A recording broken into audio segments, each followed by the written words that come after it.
How's it going, everyone? Is just another car channel here today, and what we have today behind me is obviously the Subaru, and that's I'll get to that in a minute. But I have a 280ZX Turbo Datsun update for you. Now it's right over there. Let's go take a look. As many of you know, this has been my project for a long time. And if you'd watched my last video, we brought home another 240Z that I probably didn't need. That's not the point. So, this car, yes, it has some bubble wrap on it because there's water dripping on it. But I finally got this running pretty much perfect. Okay, maybe not exactly. Under boost, it breaks up just a little bit, but I think that's partially the timing, because I don't have as much timing as what should be in this, because I haven't messed with it yet. I've been trying to get it to where I can start it, and it runs good. But if you've seen the intake manifold on this, it's the stock turboed manifold,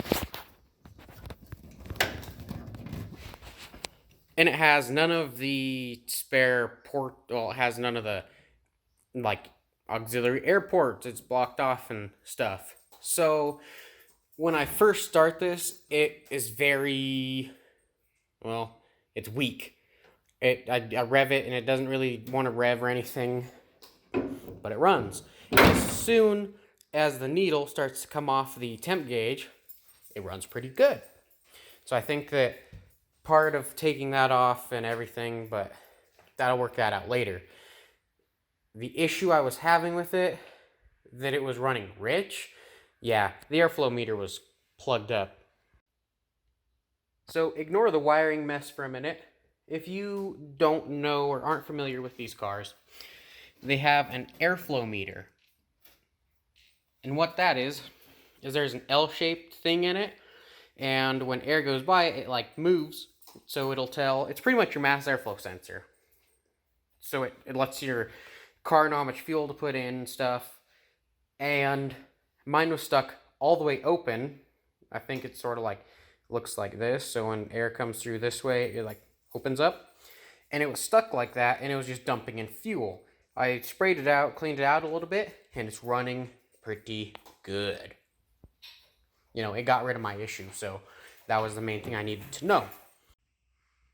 So, as it was finally running again, I needed to make it run good. And another problem was the PCV, which is that tube right there that's blocked off. I have a inch hose running off of it right now. And that was because it is after the airflow meter, and it pretty much was a vacuum leak, and it's just kind of weird because I thought that it would work there, but it didn't. Yeah, I'll fix it later. I say that, but I probably won't. Anyways, I currently have the battery unhooked just so if any wiring is still screwed up, it doesn't try and catch on fire. We've dealt with that before, and I have a fire extinguisher in there. You can never be too prepared. But the tachometer still doesn't work. I kind of just switched directions there. The gas gauge kind of does. The speedometer, I know what's wrong with it. The cable at the end that goes into the trans is broke, and I just haven't gotten one because it hasn't been that big of a deal. I don't drive this hardly at all. The temp gauge, I got it working again. Boost gauge does work, a voltmeter, and I switched around some of the gauges. I had an oil pressure gauge in here that I didn't have hooked up because I need to fix the T for the turbo for it. Yeah, it's kind of all a mess. But the temp gauge works. That's one, that's important. And otherwise, I cleaned it out. So there's not any crazy junk. I need to fix the hatch because it's leaking. But that's about it. And I might need to switch the shifter because this is out of a truck.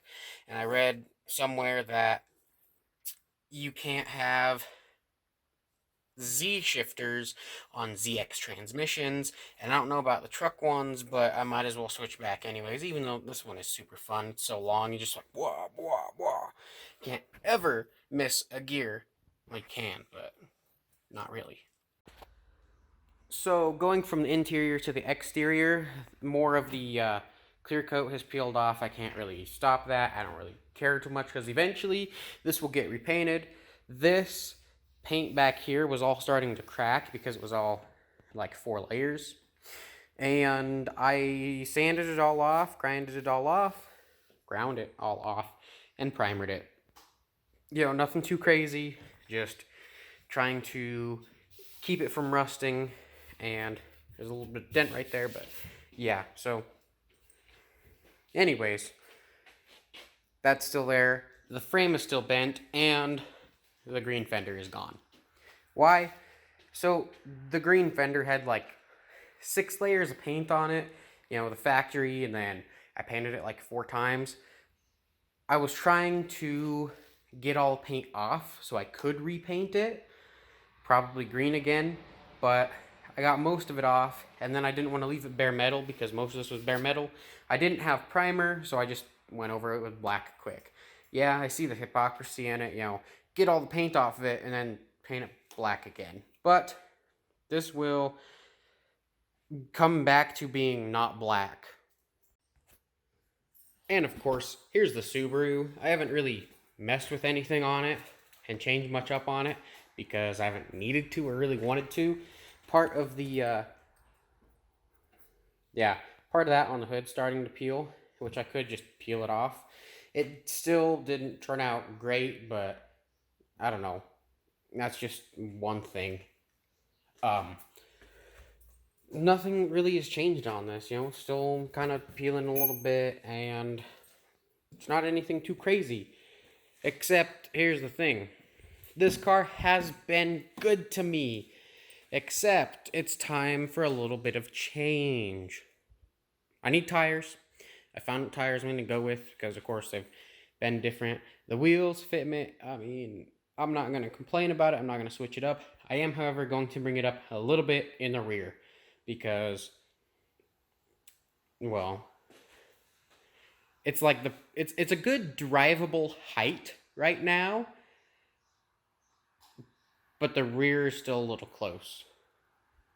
Anyways, the biggest thing about this car is that it's an automatic. And since day one, I've dealt with it, but I bought a manual for it. This is out of a 92 sedan, that's a 91.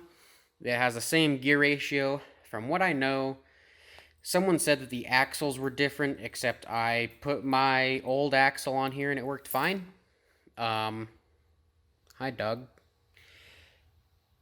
I have the shifter linkage. I have the starter on it, obviously. I need to get a driveline, a pedal box, and, you know, then it'll be wiring. But I will be documenting this swap and all that. That 5-speed transmission will be in this car sometime. It already was in the trunk, but there's a couple more things I need to get. I need to buy a clutch too, because the old one, let's look.